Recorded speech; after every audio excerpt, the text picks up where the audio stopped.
словото тук в тази зала преди толкова 6-7 години, 8, може би 7 години, на президента на Франция Никола Саркози. Пак така в първите седмици на неговия мандат на президент на Франция, поканен отново от нас.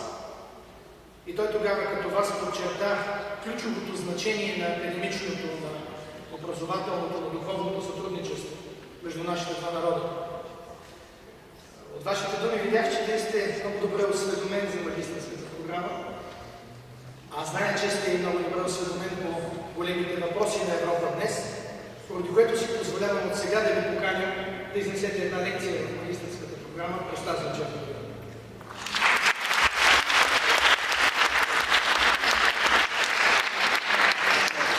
Сега не мога да не споделя нещо, предвид по-нататъчния ход на церемонията.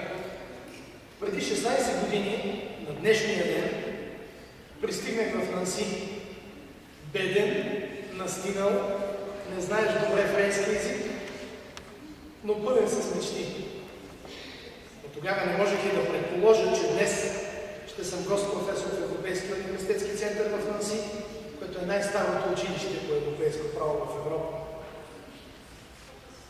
Тогава бях просто едно оплашено източно европейско студентче. И тогава ме посрещна Иван Боев. Също толкова беден, също настинал, също професорски си за това беден, но вече блестящ преподавател в Нанси. Посрещна ме и в духовен смисъл повече никога не ме пусна.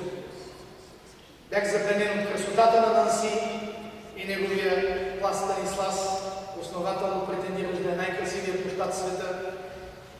И бях заразен от европейската страст на моите преподаватели в Нанси, начело с професор Жан Дени Мотон, когато по-късно посрещнах тук, за да бъда удостоен с най-високата почетна титла на България, почетен доктор на Софийския университет.